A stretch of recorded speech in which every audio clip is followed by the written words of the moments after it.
जय गुरुजी संगत जी, शुक्राना गुरुजी। इस वीडियो तक पहुंचना कोई संयोग नहीं है। आप यहां हैं, इसका अर्थ है कि खुद गुरु जी ने आपको यहां बुलाया है। संगत जी, आप इस सत्संग को जिस क्षण सुनना शुरू करते हैं, उसी पल से आपके जीवन की दिशा बदलनी शुरू हो जाती है। कईयों के जीवन में यह सत्संग ही बदलाव की शुरुआत बन जाता है। अगर मन में कोई भी संदेह या डर है, तो अभी एक लंबी गहरी सांस लीजिए और पूरे विश्वास के साथ कहिए, शुक्राना गुरु जी का, क्योंकि अब आपका जीवन गुरु जी की कृपा की रेखाओं में लिख चुका है। संगत जी, जब जीवन में अंधेरा घना हो जाए, जब सारे रास्ते बंद दिखें, जब दिल टुकड़ों टुकड़ों में बिखरता हुआ लगने लगे, तब गुरु जी अपने चमत्कारी तरीके से आपके जीवन में प्रवेश करते हैं। आपका इस सत्संग को सुनना भी इसी खिंचाव का प्रमाण है।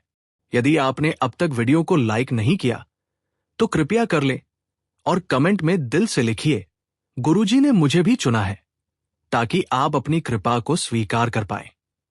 अब मैं आपको एक सच्चा अनुभव सुनाने जा रहा हूं, जो एक परिवार की सबसे बड़ी परीक्षा में गुरु जी की दया से चमत्कारी रूप में रूपांतरण की मिसाल बन गया। जय गुरु जी। घर टूटने की कगार और रेखा जैन की सत्संग सुनिए संगत जी। संगत जी, एक संगत बहन है रेखा जैन, दिल्ली मुख्य मंदिर की साधारण भक्त।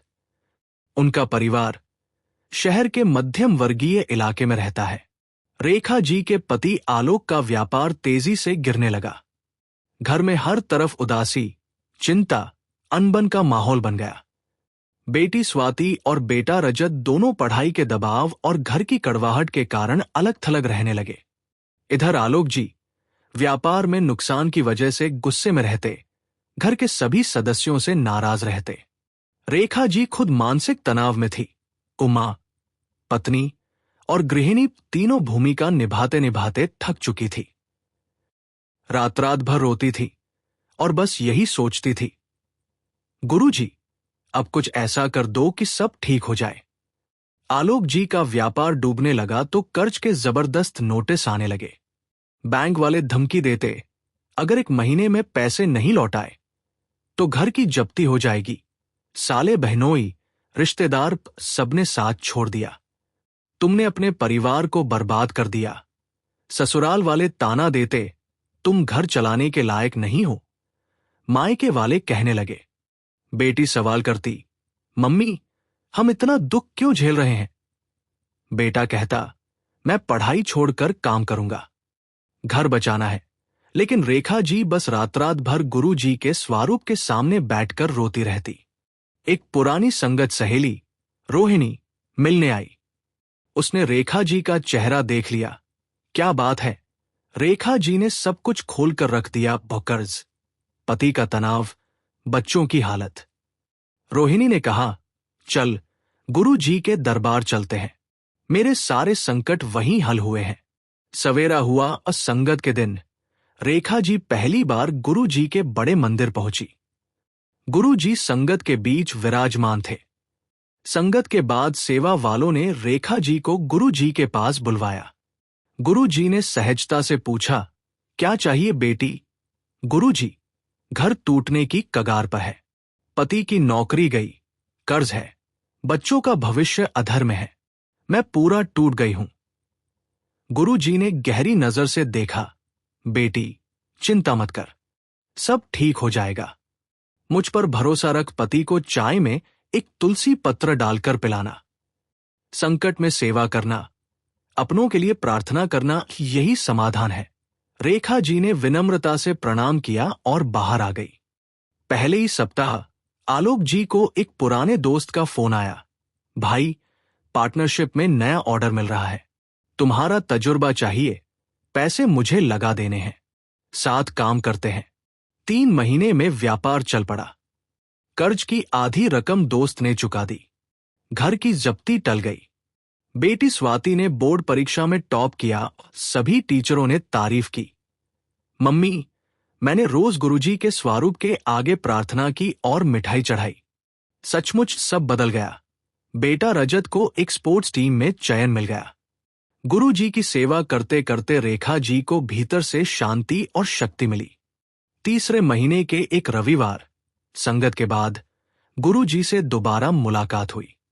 गुरुजी ने मुस्कुराकर पूछा, अब कैसी है बेटी? गुरुजी, सब ठीक चल रहा है, बस अब डर है कृपा बनी रहे। गुरुजी ने कहा, श्रद्धा और शुक्राना कभी कम मत करना। जब परीक्षा आए, सेवा बढ़ा देना, संगत का हाथ पकड़ना, बाकी मुझ पर छोड़। मेरा दिया गया कभी कम नहीं होता। आलोक जी भी अब हर रविवार गुरु जी के दरबार जाने लगे। घर में मेल मिलाप, प्यार और शांति लौट आई। बच्चे हर रोज गुरु जी के स्वरूप के आगे प्रार्थना करते। रेखा जी अब दूसरे संगत की महिलाओं की मदद करने लगी। जिनके घर में मुश्किलें हों, उन्हें अपने अनुभव व शक्ति से प्रेरित करने लगी। यही है गुरु जी का वास्तविक चमत्कार, और जहां न सिर्फ समस्या हल होती है, बल्कि जीवन में नया अर्थ आ जाता है। रेखा जी अब हर रात गुरु जी से बात करती है। गुरु जी, आपके होने का एहसास ही सबसे बड़ी कृपा है। अब डर नहीं लगता। गुरु जी का संदेश भीतर गूंजता है, मैं हूं ना, मुझ पर भरोसा रख। संगत जी, आपकी जिंदगी में भी अगर कोई अंधेरा है, घर की परिस्थिति प्रेम से दूर हो गई है, तो बस गुरु जी के स्वरूप के आगे बैठिए। सच्चे मन से कहिए, शुक्राना। गुरु जी का वीडियो को लाइक करें, कमेंट में लिखें, गुरु जी की कृपा से सब संभव है। इस सत्संग को उन सब तक पहुंचाएं जिनका दिल टूट गया है, जो संघर्ष में है, जिनका परिवार परेशान है। याद रखिए, गुरु जी कहते हैं, मैं हूं ना, और जब गुरु जी साथ हो तो हर दर्द, हर कठिनाई, हर अंधकार की जगह आशा, विश्वास, प्रेम और चमत्कार ही मिलता है। संगत जी, सत्संग जारी रहेगा, लेकिन उससे पहले एक छोटी सी बेहद जरूरी बात आपसे शेयर करनी है। संगत जी, इस चैनल का छोटा सा प्रयास है हर दिन गरीब और जरूरतमंद बच्चों को भोजन करवाना। ये पवित्र सेवा गुरुजी की प्रेरणा से निरंतर चल रही है। रोजाना कई मासूम बच्चे गुरु कृपा से पेट भरकर सोते हैं और उनके चेहरों पर मुस्कान लौटती है। अगर आप भी इस पुण्य सेवा का हिस्सा बनना चाहते हैं, तो श्रद्धा अनुसार सेवा राशि देकर इन बच्चों की मुस्कान में अपना योगदान जोड़ सकते हैं। गुरुजी कहते हैं, सेवा वो पुल है जो मनुष्य को परमात्मा तक पहुंचाता है। शास्त्रों में भी कहा गया है कि सेवा एक ऐसी ढाल है जो आने वाले अनजाने संकटों से व्यक्ति की रक्षा करती है। सच्चे हृदय से की गई सेवा गुरु और भगवान दोनों को प्रिय होती है। कई बार सेवा किसी विशेष कर्म को सफल करने का माध्यम बनती है। गुरु कृपा से जीवन की दिशा ही बदल जाती है। जब स्क्रीन पर QR कोड दिखाई दे तो इन आसान स्टेप्स को फॉलो करें। जैसे ही QR कोड दिखे, उसका स्क्रीनशॉट ले लीजिए। अपने मोबाइल की गैलरी में जाकर उस फोटो को खोलिए। अपने किसी भी UPI ऐप, फोन पे, पेटीएम आदि में स्कैन फ्रॉम गैलरी का विकल्प खोलिए। उस इमेज को सेलेक्ट करके सेवा राशि जोड़े। आपसे निवेदन है कि 101 रुपए, 501 रुपए या 1001 रुपए की श्रद्धा अनुसार सेवा राशि देकर इस पवित्र कार्य में सहभागी बन सकते हैं। धन से की गई सेवा किसी जरूरतमंद का पेट भरती है, लेकिन भाव से की गई सेवा सीधे ईश्वर के हृदय तक पहुंचती है। गुरुजी कहते हैं, जहां सेवा है वहीं मेरा वास है। हर थाली में प्रेम हो, हर सेवा में आशीर्वाद हो और हर हृदय में शुक्राना गुरुजी की भावना हो। जय गुरुजी। संगत जी, संगत जी, आइए अब इस सत्संग को आगे बढ़ाते हैं। जय गुरुजी। संगत जी, संगत जी, कभी आपने इस बात पर विचार किया है कि जीवन में सबसे गहरा दर्द कहां से आता है? ये दर्द न तो किसी कर्ज से आता है, न ही किसी व्यापार की विफलता से। ये दर्द तब आता है जब आपका अपना ही, जो आपके खून में बहता है, जो आपकी सांसों में समाया है, वो आपसे दूर हो जाए। जब आपकी संतान आपको भूल जाए, जब आपके प्रेम को अस्वीकार कर दिया जाए, जब एक माता को ये पता चल जाए कि उसका पुत्र अब उससे प्रेम नहीं करता। संगत जी, इसी तरह का दर्द जो शब्दों में बयां नहीं किया जा सकता, जो रातों को जागा करता है, जो सुबह के चाय के प्याले में मिलकर पी जाता है। आज मैं आपको एक ऐसी माता की सत्संग सुनाने जा रहा हूं। एक ऐसी माता जिसने अपने बेटे को पाला पोसा, पढ़ाया लिखाया, बड़ा किया, लेकिन समय बदला। बेटा बड़ा हुआ और माता के लिए घर की दीवारों में ही बंद हो गया। फिर एक दिन जब सब कुछ खत्म हो चुका लगा और जब माता की प्रतीक्षा ही मरने लगी, तब गुरु जी की एक झलक ने सब कुछ बदल दिया। लेकिन इस महान कथा से पहले कृपया इस वीडियो को लाइक करें और कमेंट में लिखें, गुरु जी, हर माता के दर्द को देख, ताकि गुरु जी को पता चल जाए कि आप भी अपनी माता के लिए, किसी भी माता के दर्द के लिए प्रार्थना कर रहे हैं। अब चलिए इस अनंत प्रेम और अनंत दर्द की यात्रा शुरू करते हैं। शुक्राना गुरु जी का। मेरा नाम पद्मा है। मैं वाराणसी की रहने वाली हूं। मेरे पास ज्यादा कुछ नहीं, एक छोटी सी झुग्गी, एक हाथ की दुकान और सब कुछ से अधिक मेरा बेटा विक्रम। संगत जी, विक्रम जब पैदा हुआ था तो मेरे पति की मृत्यु हो चुकी थी। मैं अकेली थी, पूरी तरह अकेली। एक बेटा, एक जिम्मेदारी, एक सपना। मैंने सोचा इस बेटे को सब कुछ दूंगी, पढ़ाई दूंगी, शिक्षा दूंगी, एक अच्छा इंसान बनाऊंगी। और मैंने दिया भी। रात रात भर काम करती, सुबह विक्रम को स्कूल भेजती, दिन भर दुकान चलाती, शाम को विक्रम की पढ़ाई करवाती। मेरी एकमात्र इच्छा थी विक्रम बड़ा आदमी बने, इंजीनियर बने, कुछ बन जाए। विक्रम भी मेहनत करता था, बहुत तीव्र बुद्धि का था, हर परीक्षा में प्रथम आता था। मैं उसका हर प्रमाण पत्र दीवार पर टांग देती, गांव की महिलाओं को दिखाती, देखो मेरा विक्रम कितना होशियार है। विक्रम 12वीं के बाद इंजीनियरिंग कॉलेज में चला गया, दिल्ली में। मेरी खुशी का ठिकाना न रहा। मां, मैं पढ़ाई पूरी करके एक अच्छी जॉब पाऊंगा और तुम्हें एक बड़ा घर बनवाऊंगा, विक्रम ने कहा। मैंने अपने बेटे को गले लगा लिया। संगत जी, कहानी यहां खूबसूरत थी, लेकिन कहानियां तभी खूबसूरत होती हैं जब उनका अंत होता है।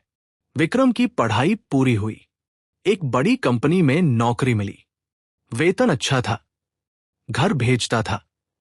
लेकिन घर आते हुए दिन महीने बीत जाते थे। पहले महीने में एक बार आता था, फिर 2 महीने में एक बार, फिर साल में 1-2 बार। मैं इंतजार करती थी। हर रविवार को सोचती, आज विक्रम आ जाएगा, लेकिन विक्रम कभी नहीं आता था। फोन पर कहता, मां, काम बहुत है, छुट्टी नहीं मिल रही। समझो ना, मैं समझ जाती थी।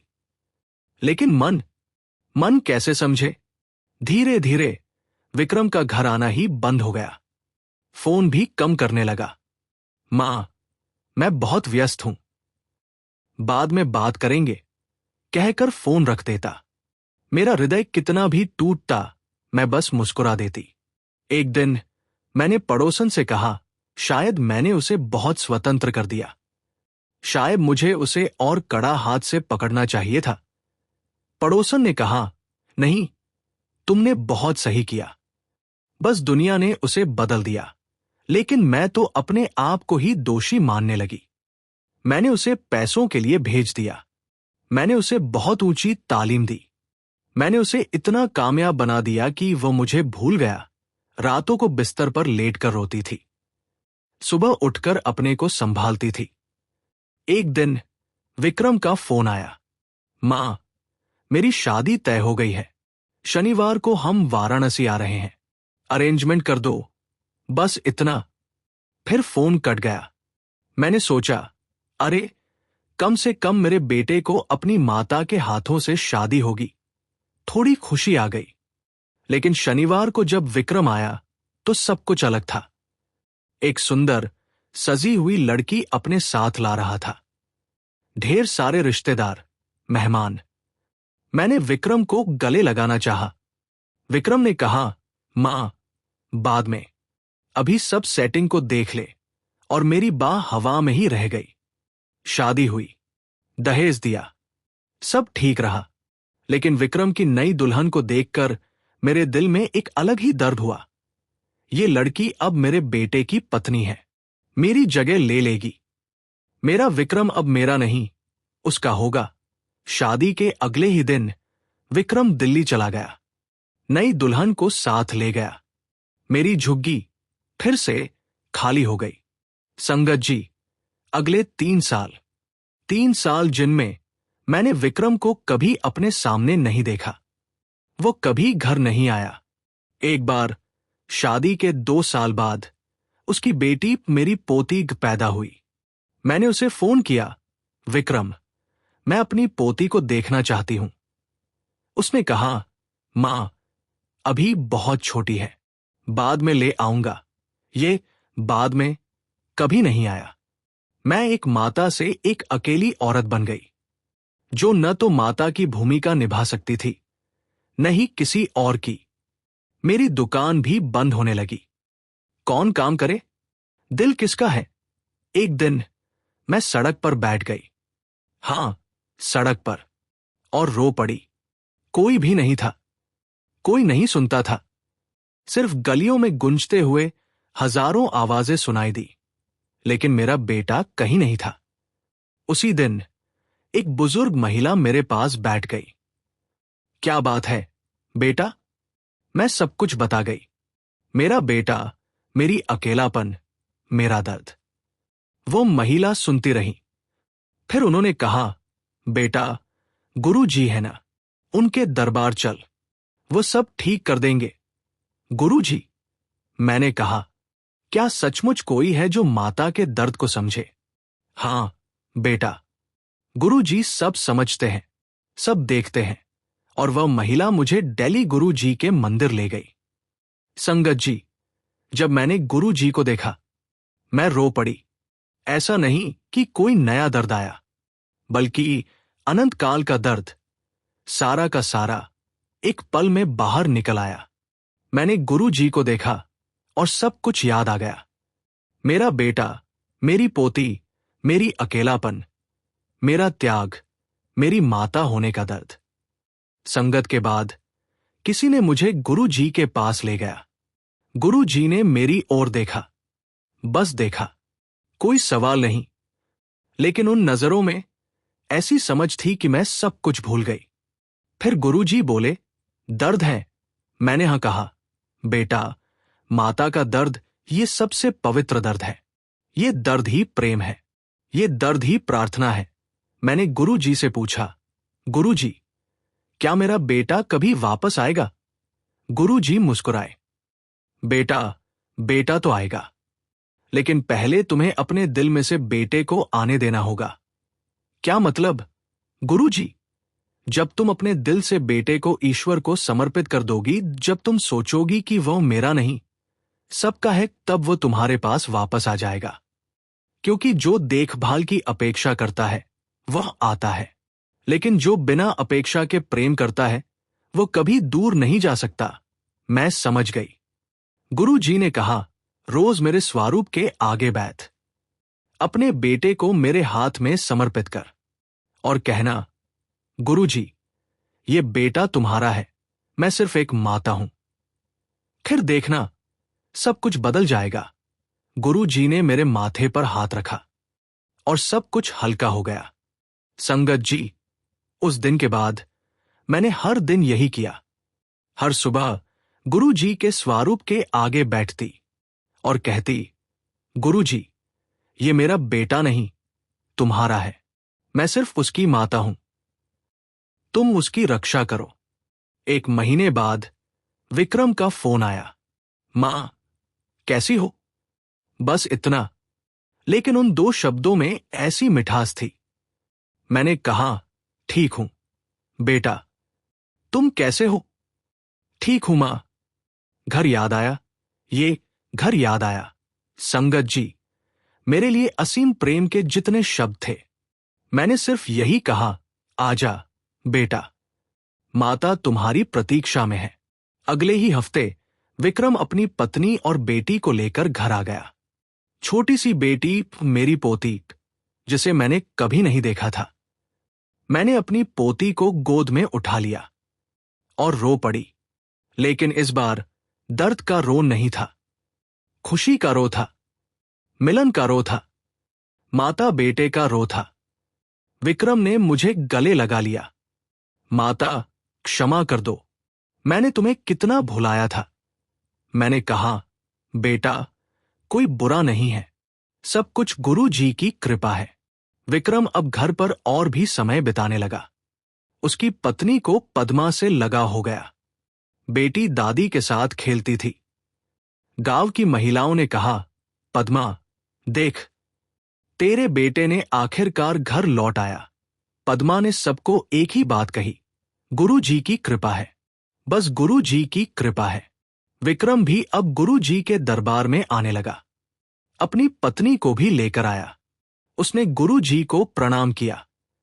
गुरु जी, मैंने समझ नहीं था, माता के दर्द को समझ नहीं था। गुरु जी ने कहा, बेटा, अब तुम समझ गए हो, यही काफी है। अब तुम्हें माता की सेवा ही सबसे बड़ी पूजा है। और विक्रम ने माता की सेवा को ही अपना धर्म बना दिया। संगत जी, आज जब मैं पद्मा के साथ बैठता हूं तो दिल में सिर्फ शांति है, न कोई अपेक्षा, न कोई दर्द। विक्रम हर महीने घर आता है। उसकी पत्नी माता के साथ रसोई में काम करती है। बेटी दादी के साथ सोती है। और रातों को जब माता विक्रम को सोता देखती है तो तब उसे महसूस होता है कि गुरु जी सचमुच ही मौजूद है। संगत जी, इस यात्रा में गुरु जी ने जो सिखाया है, पहली सीख, माता का दर्द ही सबसे पवित्र दर्द है। उसे कभी छुपाना नहीं चाहिए, उसे गुरु जी के सामने रख देना चाहिए। दूसरी सीख, जब अपेक्षा छोड़ दो तब प्रेम ही बचता है, और प्रेम कभी किसी को दूर नहीं रख सकता। तीसरी सीख, संतान को समर्पित करना, यही एक माता की सबसे बड़ी पूजा है। चौथी सीख, गुरु जी सब देखते हैं, सब सुनते हैं, बस हृदय की पुकार सच्ची होनी चाहिए। पांचवी सीख, रिश्ते उन्हीं टूटते हैं जहां अहंकार हो। जहां विनम्रता हो, प्रेम हो, वहां कोई रिश्ता कभी टूट नहीं सकता। संगत जी, अगर आप भी कोई माता हैं और अपनी संतान को दूर देख रही हैं, कृपया रो मत, बल्कि गुरु जी के स्वरूप के आगे बैठ अपनी संतान को समर्पित कर दो। कहो, गुरु जी, ये तुम्हारा है, मैं सिर्फ एक माता हूं। और देखना कैसे गुरु जी की कृपा से हर दूरी मिट जाती है, हर दर्द हल हो जाता है, हर अलगाव एक मिलन में बदल जाता है। अगर आप कोई संतान है और माता के दर्द को देख रहे हैं, कृपया माता को भूल मत। वह जो गर्भ में तुम्हें पाला, पीड़ा झेली, उस माता की सेवा करना, गुरु जी की सेवा करना है। अगर आप कोई पोती हैं या दादी की सेवा कर सकते हैं, कृपया करो, क्योंकि दादी का प्रेम को वो सबसे शुद्ध प्रेम होता है। एक दिन पद्मा फिर से गुरु जी के दरबार में बैठी। गुरु जी ने पूछा, अब कैसी है? पद्मा ने कहा, गुरु जी, सब कुछ ठीक है, सब कुछ खुशहाल है, बस एक ही कमी है। कौन सी? गुरु जी, मैं चाहती हूं कि अन्य माताएं भी ये खुशी अनुभव करें। मैं अपनी कहानी सबको बताऊं। गुरु जी ने मुस्कुराते हुए कहा, बताना बेटा, क्योंकि जब एक माता की कहानी दूसरी माता को सुनाई देती है तो उसमें सचमुच ही गुरु जी का संदेश प्रवाहित होता है। और तब से पद्मा हर रविवार को नई माताओं को अपनी कहानी सुनाती है, उन्हें गुरु जी के दरबार लाती है, और सब माताएं अपने अपने बेटों को समर्पित कर देती हैं। संगत जी, ये सत्संग सिर्फ पद्मा की नहीं है, ये हर माता की कहानी है। ये हर दिल की कहानी है जो प्रेम करता है और बदले में अपेक्षा करता है। लेकिन गुरु जी का संदेश सरल है, अपेक्षा को गुरु जी के चरणों में रख दो, प्रेम को ही पूजा बना दो, और देखना कैसे सब कुछ बदल जाता है। अगर ये सत्संग आपके दिल को छू गया है तो कृपया इस वीडियो को लाइक करें, कमेंट में लिखें, गुरु जी, हर माता का दर्द सुनो। इस वीडियो को अपनी माता के साथ शेयर करें, और हर रविवार गुरु जी के दरबार में बैठ, क्योंकि जब गुरु जी साथ हों तब कोई भी अकेला नहीं है, कोई भी दूरी अंतिम नहीं है, और कोई भी दर्द असंभव नहीं है। याद रखिए, गुरु जी कहते हैं, मैं हूं ना। और जब गुरु जी साथ हो तो हर माता का दर्द, हर संतान का अलगाव, हर परिवार का टूटना सब कुछ गुरु जी की कृपा से ठीक हो सकता है। शुक्राना गुरु जी का। अनंतम अनंतम शुक्राना। धन्यवाद संगत जी। संगत जी, आज हम एक ऐसे पवित्र कार्य के लिए एकत्र हुए हैं जिसे स्वयं भगवान ने परम सेवा कहा है, और वह है लंगर सेवा। लंगर केवल भोजन नहीं होता, ये प्रेम, समानता और करुणा का प्रसाद होता है। जब कोई भूखा व्यक्ति एक रोटी खाता है तो उसके साथ उसका आत्मसम्मान भी लौट आता है। हमारे इस चैनल के माध्यम से निरंतर लंगर सेवा चलाई जा रही है, जहां जरूरतमंद लोगों को भोजन, जल और स्नेह से भरा प्रसाद दिया जाता है।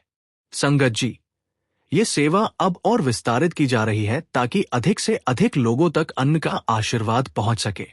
शास्त्रों में लिखा है, अन्न ब्रह्मेति व्यजानात्, यानी अन्न ही ईश्वर का स्वरूप है। इसलिए जब आप लंगर में सेवा करते हैं तो वह सीधे भगवान की उपासना के समान होता है। सेवा करने का तरीका, स्क्रीन पर दिख रहे QR कोड का स्क्रीनशॉट लें, फिर किसी भी UPI ऐप को खोलें, स्कैन करें और अपनी श्रद्धा अनुसार राशि भेजकर लंगर सेवा पूरी करें।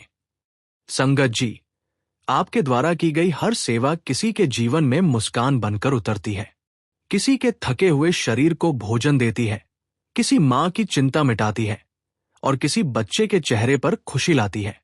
ये सेवा केवल अन्न वितरण नहीं, बल्कि कर्म योग है, जहां आप अपने प्रेम और श्रद्धा से किसी की भूख मिटाते हैं। आइए, आज हम सब मिलकर इस लंगर सेवा में जुड़े और अपने हिस्से की भक्ति को कर्म के रूप में व्यक्त करें। सेवा में जो संतोष है, वह किसी और साधना में नहीं। अनंतम शुक्राना। जय गुरु जी।